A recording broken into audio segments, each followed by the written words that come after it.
Welcome to Personal Injury Claims Explained by Foyle Legal, your trusted source for personal injury claims in Western Australia. Each week, we simplify complex legal issues, from motor vehicle accidents to workplace injuries, so you can confidently navigate your rights and secure the compensation you deserve. All right, picture this. You're having this awesome party at your place, right? Music's going, snaps are out, everyone's having a good time. But then someone trips on like a loose paver, or maybe they stumble on your deck, take a nasty spill. Suddenly your fun night takes a turn for the worse and it gets kind of complicated. And that's exactly what we're diving into today. Public liability in Western Australia. We're going to unpack everything you need to know as a property owner. You know about your obligations under the Occupiers Liability Act 1985. And we've got a real-life case from 2018. This case is a great example of how even like a casual get-together can turn into a legal nightmare. Yeah, it's crazy how many people don't realize how much responsibility they actually have when they have people over, anyone on their property. Exactly. So let's get into the details. So this case involved a party where things went south. A guest, we'll call him DS, suffered a pretty bad injury. He fell into an uncovered soak well. Oh, wow. That sounds rough. I bet the homeowners were not expecting that kind of drama at their party. Nope. DS was a young guy, really athletic, just starting out in life, and this fall resulted in a serious kidney injury. That brings up a really important point about the Occupiers Liability Act 1985 in WA. It basically lays out the duty of care property owners owe to anyone on their property. Wow, that's a pretty broad scope of responsibility. It is. And in this case, the homeowners ended up being found liable for DS's injuries. The interesting thing is they didn't even show up in court to defend themselves. So the court issued what's called a default judgment against them. So they automatically lost because they didn't participate in the legal process. Exactly. And that meant DS was awarded damages. It was a pretty significant amount, over $51,000. Ouch. That's a big price to pay for basically not showing up. It is, and it really highlights why it's so important to get legal advice early on, like Foyle Legal talks about in their blog. Having a lawyer to walk you through the process is crucial. They can help you understand your options, build a defense, and potentially reduce the damages. Who knows what could have happened if those homeowners had gotten a lawyer involved? So even if it seems like a small incident, it's always best to play it safe and get some legal advice. Absolutely. It's like having insurance for your legal rights. Now, this case gets even more interesting because there was the whole issue of contributory negligence. Right. That's where things get a bit more complicated. Could DS's actions have contributed to the fall? Did he do something or not do something that played a role? The court really dug into this. They even looked at messages that DS exchanged with another guest about the incident. So they really went deep into the details, huh? They did. And ultimately, they decided that DS's actions didn't really contribute to the fall.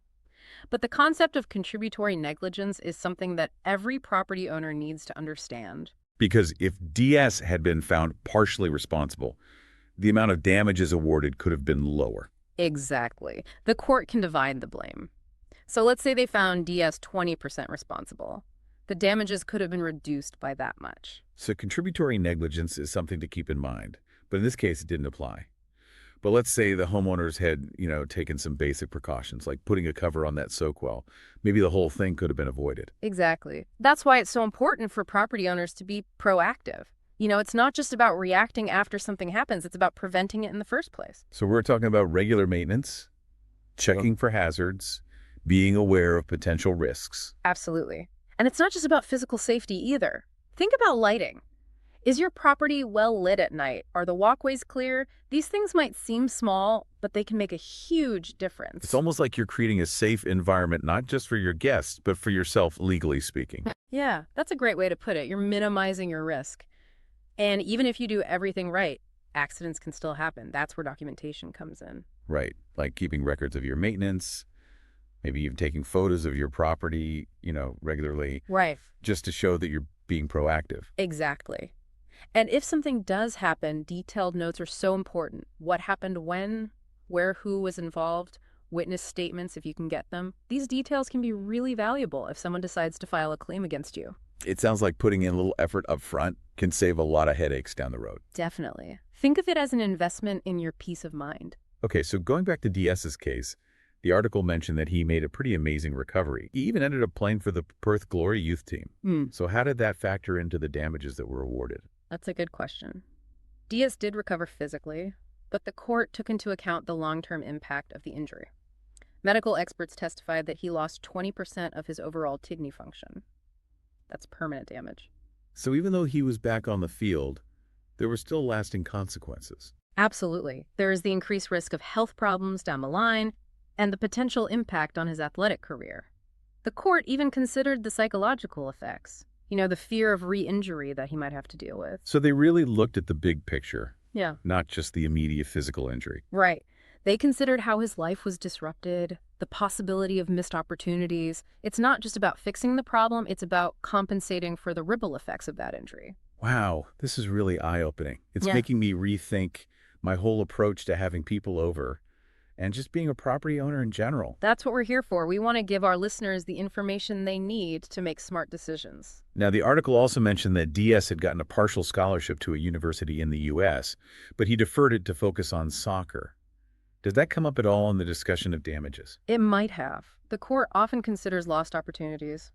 He did eventually enroll in university here in Australia, but the timing and path of his education could have been affected. A good lawyer would have definitely explored that. This case really shows how important it is to have legal expertise.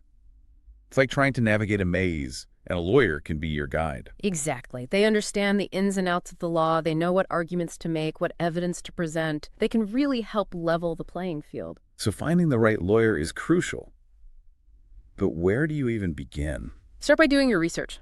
Look for lawyers who specialize in personal injury or public liability cases. Read reviews, ask around for recommendations. It's like any other service. You want to find someone you trust and feel comfortable with. Makes sense.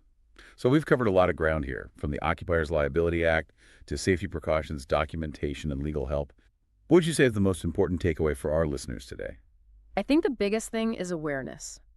Be aware of what you're responsible for as a property owner. Be aware of the risks, even in seemingly safe situations, and be aware of the resources that are out there to help you, like legal advice. Because knowing your rights and responsibilities is the first step to protecting yourself. Absolutely. Knowledge is power. And in this case, it can also be peace of mind. So we talked about awareness, but what are some practical things listeners can do right now to protect themselves, to minimize their risk? Where do you even start? Well, the first thing I'd say is do a safety audit of your property. Like a walkthrough, looking for potential hazards. Exactly. Put yourself in your guest's shoes, walk around and look for anything that could cause someone to trip or slip or fall. Loose pavers, uneven surfaces, slippery decks, bad lighting, all that stuff. It's like all those little things we don't think about. They can actually turn into big problems. Exactly. And it's not just about fixing what's already there. It's about thinking ahead what could be a problem. So, for example, if you're having a big party, maybe add some extra lights around the walkways. Yeah. Or put up some safety signs. Exactly. You're taking reasonable steps to make sure everyone's safe. And don't forget about maintenance. Things break down over time, so it's important to check things regularly. Okay, so safety audit check. Yeah. What else should we be thinking about? Insurance. Make sure you have enough public liability coverage as part of your home and contents insurance. That can help protect you financially if someone makes a claim against you. Because legal fees and payouts can really add up, right? Oh, yeah. And having the right insurance can give you peace of mind knowing you're covered. We've talked a lot about the Occupiers Liability Act, but it's one thing to know it exists and another to actually understand it. Any advice on how to get a handle on the legal stuff? I'd say get a copy of the Act itself. You can find it online. Yep. And yeah, it's legal language, but it's worth reading through it so you know what your obligations are. And of course, if you're not sure about something, talk to a lawyer. Because even if you're doing everything right, sometimes you need that expert advice. Exactly. A lawyer can help you understand the law. They can look at your specific situation and tell you what to do. And they can be a huge help if someone does file a claim. They'll know how to respond, how to gather evidence, and how to negotiate for you. It sounds like having a lawyer on your side can make a world of difference. But finding the right lawyer can be tough.